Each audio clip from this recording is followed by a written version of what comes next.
Baiklah, tanpa berlama-lama kita akan membahas plot ceritanya terlebih dahulu. Tetapi meski series ini sudah dirilis lebih dari 3 tahun yang lalu, saya akan tetap memberi peringatan keras spoiler warning bagi kalian yang belum pernah menontonnya. Jadi ceritanya gini, diceritakan ratusan tahun silam ada seorang pemuda jenius dan sangat berbakat bernama Tangsan. Di usianya yang masih tergolong muda, ia telah berhasil menguasai berbagai macam teknik bela diri tingkat tinggi. Beberapa di antaranya adalah mata iblis ungu dan teknik tangan besi. Namun pada suatu hari ia melanggar hukum sektenya dengan menyelinap ke perpustakaan rahasia dan mempelajari teknik terlarang. Alhasil ketika ia ketahuan, ia pun dikejar habis-habisan oleh para tetua sekte yang ingin membunuhnya.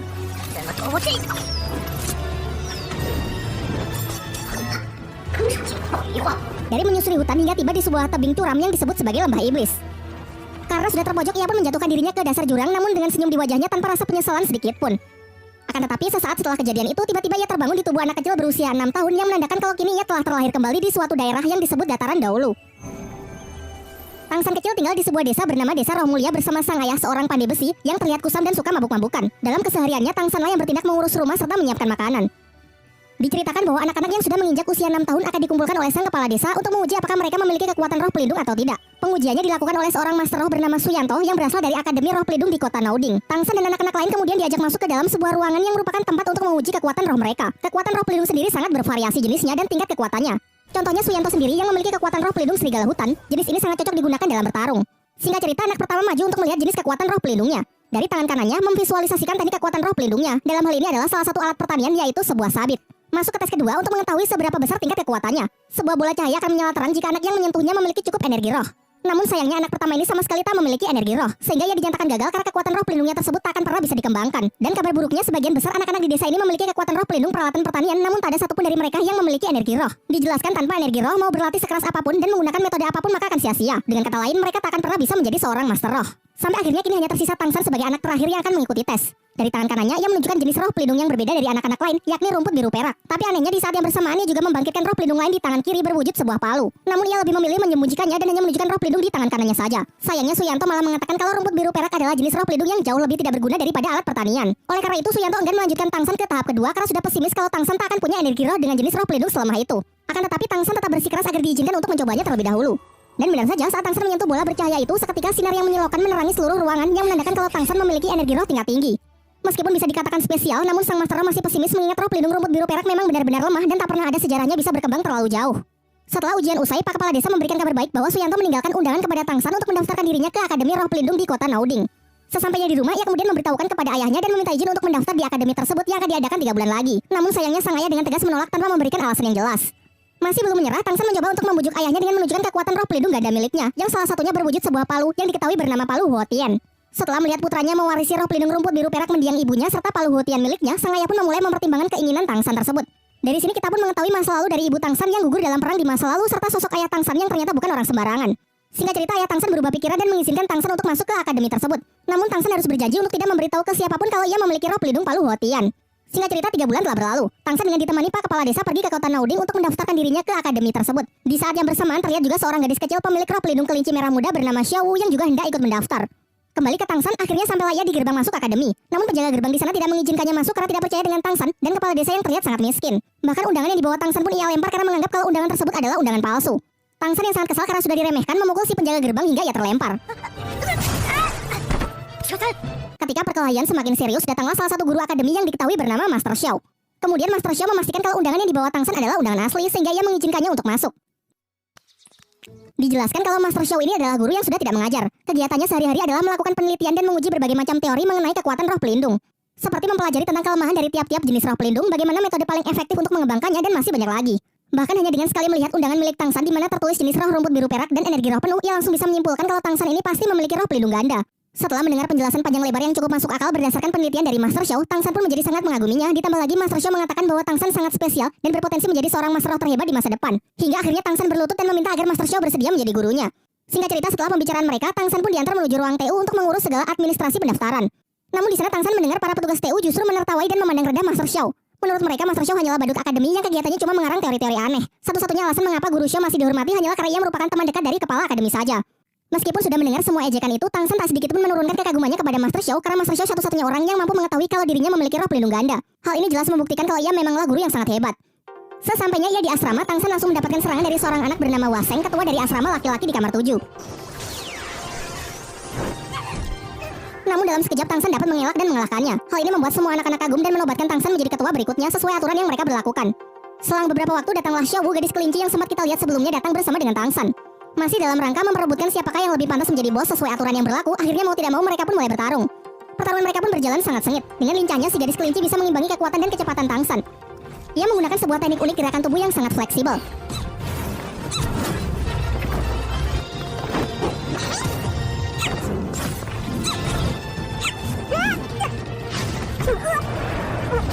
Dalam pertarungan singkat itu, Tang San pun dibuat kalah telak dengan catatan ia masih belum mengeluarkan seluruh kemampuannya. Tetapi itu saja sudah cukup membuatnya sangat terkesan, mengingat teknik unik yang bahkan belum pernah ia lihat di kehidupannya di masa lalu. Dengan kemenangannya ini, Xiao Wu pun menjadi bos baru. Para anak laki-laki secara sukarela menawarkan selimut mereka, namun Xiao Wu malah lebih memilih selimut Tang San yang cukup besar untuk bisa digunakan berdua. Ketika mereka pergi ke kantin, beberapa anak lain mengajak kelompok waseng. Ternyata di akademi ini beberapa tingkat asrama dibagi berdasarkan status sosial. Adapun anak-anak orang kaya yang mendapatkan tempat VIP seperti hotel, sedangkan asrama milik waseng hanyalah asrama biasa untuk anak-anak miskin. Xiao Wu yang kesal sempat ingin memulai keributan, namun beruntung berhasil dicegah oleh Tang San. Keesokan harinya secara pribadi Tang San menemui Master Xiao untuk menunjukkan roh pelindung Palu Hotian di tangan kirinya. Setelah merasa kalau energi roh Tang San sudah cukup untuk bisa naik level, Master Xiao pun mengajak Tang San untuk berburu cincin roh besok. Cincin roh sendiri merupakan item spiritual yang bisa didapatkan dari membunuh siluman roh guna menaikkan level dari seorang Master Roh. Dijelaskan tanpa cincin roh mau berlatih sekeras apapun seorang Master Roh tak akan pernah bisa naik level. Tetapi di sini Master Xiao melarang Tang San untuk menambahkan cincin roh ke dalam Palu Hotian. Ia mengatakan kalau belum saatnya juga Tang San mengetahui alasannya. Menurutnya saat ini akan lebih baik jika Tang San berfokus saja untuk mengembangkan rumput biru perak miliknya. Ia kembali menjelaskan mengenai tipe-tipe kekuatan roh pelindung yang bisa dikembangkan. Misalnya saja tipe binatang roh yang sangat cocok menjadi seorang fighter dalam pertarungan secara langsung. Selain itu juga ada tipe alat roh yang sebagian besar berperan sebagai support. Meski tak jarang juga berbagai peralatan dikembangkan untuk bisa dijadikan senjata yang mematikan. Sementara untuk Tang San sendiri, Master Xiao lebih menyarankannya menjadi tipe pengontrol. Ia bisa mengembangkan sifat lentur dan fleksibilitas rumput biru peraknya menjadi sebuah perangkap yang bisa mendukung tim dalam sebuah pertempuran. Tetapi yang perlu diingat dalam memilih siluman roh juga tak boleh sembarangan, karena harus ada kecocokan dengan jenis roh pelindungnya. Tercatat ada beberapa kasus penolakan dari penyatuan cincin roh yang berakibat pada gagalnya naik level. Singkat cerita, besoknya mereka pergi ke hutan berburu, suatu wilayah di mana banyak siluman roh yang berkeliaran secara bebas. Dalam perjalanan, Master Xiao memberikan sebuah sabuk yang berguna untuk menampung barang-barang bawaan secara praktis. Lalu ia menjelaskan mengenai klasifikasi siluman roh yang bisa dibedakan berdasarkan umurnya. Ada yang berumur ratusan tahun, ribuan tahun, puluhan ribu tahun, dan seterusnya. Semakin tua umurnya, maka akan semakin kuat pula siluman roh tersebut. Dan tentunya semakin kuat seekor siluman roh, maka akan semakin sulit pula untuk ditaklukkan. Sehingga tak jarang banyak Master Roh yang membentuk sebuah tim hanya demi mengalahkan seekor siluman roh saja. Namun yang perlu diingat lagi bahwa seorang Master Roh pemula dengan level rendah, tubuhnya tak akan mampu menampung cincin roh yang terlalu kuat. Dan jika tetap memaksakan diri, maka ia bisa mati. Setelah memasuki wilayah hutan berburu, di sana terdapat banyak orang yang mencari anggota tim untuk diajak bekerja sama berburu siluman roh. Namun Master Xiao menyarankan agar tidak mempercayai siapapun di tempat seperti ini, apalagi dengan orang yang baru dikenal. Lagi pula sebuah tim haruslah memiliki chemistry yang sangat baik dengan kekuatan yang saling melengkapi, bukannya sembarang tim yang dibentuk sehari jadi. Hutan berburu merupakan suatu tempat yang sangat dijaga ketat, sehingga jika ingin masuk harus memiliki ID card sebagai tanda kalau mereka memiliki izin untuk berburu. ID card sendiri memiliki 6 tingkatan yang ditunjukkan secara jelas dari simbol-simbol yang terukir. Simbol-simbol tersebut mewakili ke-6 Master Roh legendaris. Tentu semakin tinggi tingkatan ID card-nya, maka akan semakin banyak pula wilayah hutan yang bisa mereka akses. Dijelaskan kalau ID card tertinggi hanyalah dimiliki oleh Master Roh dengan gelar tertinggi yang disebut gelar Dauluo. Sesampainya di dalam, mereka pun mulai melakukan pencarian. Master Xiao mengeluarkan roh pelindungnya yang berbentuk hewan mutasi bernama Liu Senpao. Kemampuannya adalah memiliki penciuman yang sangat tajam dan dapat melancarkan serangan kentut halilintar. Dijelaskan juga bahwa roh pelindung terkadang juga mampu melakukan mutasi, sayangnya dalam kasus Master Xiao roh pelindungnya justru bermutasi menjadi lebih lemah. Hal inilah yang membuatnya mentok berada di level 30 dan membuatnya sering menjadi bahan ejekan oleh orang-orang di akademi. Mereka berdua lalu melanjutkan perjalanannya untuk lebih jauh masuk ke dalam hutan. Sempat bertemu dengan siluman roh kucing muda berumur 10 tahun, namun belum cocok jika digabungkan dengan roh pelindung milik Tang San. Selanjutnya ada siluman roh tanaman bambu. Kulitnya sangat keras sehingga sangat baik sebagai skill pertahanan. Meskipun lumayan cocok, namun masih bukan yang terbaik untuk rumput biru perak milik Tang San. Ia menyarankan agar Tang San memilih siluman roh beracun dan memiliki pertahanan yang sangat tinggi. Perburuan mereka pun berlangsung hingga larut malam. Sekelompok siluman serigala yang lapar mengincar mereka beruntung dapat diatasi oleh kentut halilintar dari Lao Senpao.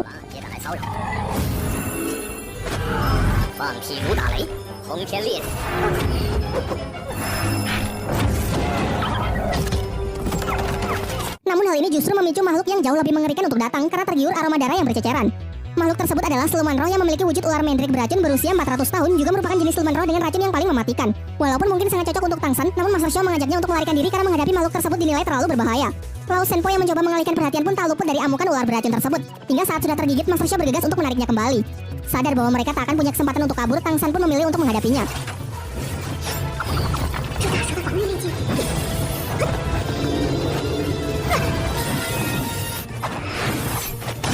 Setelah melewati pertempuran yang sangat sengit, ia pun berhasil membunuh si ular mendrik dengan menusukkan pisaunya tepat ke rahang makhluk tersebut. Selama ini banyak orang yang percaya kalau jenis roh pelindung tumbuhan hanya bisa menyerap cincin roh dari siluman jenis tumbuhan juga. Namun berdasarkan penelitian Master Xiao, ia berteori kalau hal itu tidak sepenuhnya benar. Teori-teori yang anti-mainstream inilah yang membuatnya dijuluki sebagai badut dan menjadi bahan olok-olokan. Tetapi Tang San sangat percaya dengannya dan memutuskan untuk membuktikan kebenaran dari teori gurunya tersebut. Mulailah ia melakukan proses penyerapan yang berlangsung cukup lama, sampai akhirnya penyerapan pun berhasil sehingga kini rumput biru peraknya telah berkembang menjadi rumput beracun. Namun di sisi lain Master Xiao tengah terluka karena terkena racun dari Lao Shenpo yang semalam sempat mendapatkan gigitan dari ular Mandrake. Beruntung dengan cepat Tang Shen bisa membantunya mengeluarkan racun berkat ilmu yang pernah ia pelajari dari ayahnya. Setelah gurunya siuman, Tang Shen pun menunjukkan dirinya yang telah berhasil melakukan proses penyerapan cincin roh dan juga telah mengunlock skill pertamanya yaitu serangan tali akar beracun dalam radius up to 50 meter. Setelah kembali ke akademi, Master Xiao yang merasa pemulihannya akan memakan waktu cukup lama sehingga untuk sementara tak bisa melatih Tang Shen memberikan sebuah buku yang berisi berbagai macam penelitiannya mengenai cara paling efektif untuk mengembangkan kekuatan roh pelindung. Selain itu, ia juga menyuruh Tang Shen pergi ke gedung cabang Akademi Master Roh untuk mendaftarkan dirinya sebagai Master Roh Cilik. Dengan begitu, ia juga akan mendapatkan tunjangan setiap bulannya. Sesampainya di gedung cabang, ia bertemu dengan kakek Matthew dan juga bertemu kembali dengan Suyanto. Kemudian kakek Matthew mengajak Tang Shen masuk ke sebuah ruangan untuk mengetes kelayakan Tang Shen. Hasil tes tersebut sangat mengejutkannya karena mengungkapkan kalau Tang Shen menggunakan siluman roh ular Mandrake sebagai cincin roh pertamanya. Padahal jenis roh pelindungnya adalah jenis tumbuhan rumput biru perak. Tang Shen lalu mengatakan bahwa gurunya adalah Master Xiao. Kakek Matthew pun kembali terkejut karena hal ini membuktikan kalau teori-teori yang selama ini dianggap aneh sudah terbukti benar. Dalam perjalanan kembali ke akademi, Tang Shen melihat orang-orang pada besi sedang melakukan pekerjaannya yang membuat dirinya tertarik untuk bergabung. Berniat menjadikannya sebagai pekerjaan paruh waktu, ia pun lalu menunjukkan keahlian menempa besinya yang dulu pernah ia pelajari dari sang ayah. Di sisi yang lain terlihat ayah Tang Shen yang ternyata secara diam-diam selalu mengawasi putranya tersebut. Ia lalu pergi menemui Master Xiao dan memintanya untuk mengambil tanggung jawab menjaga dan menjadi guru pembimbing dari Tang Shen karena ia akan pergi dalam waktu yang cukup lama demi menyelesaikan sebuah misi rahasia. Dari sini terungkap bahwa ayah Tang Shen bernama Tang Hao, seorang Master Roh legendaris pemegang gelar Daoluo yang dijuluki sebagai Master Hou Tian. Sebelum pergi ia memberikan ID card kekuasaan mutlak kepada Master Xiao yang mungkin nanti bisa berguna.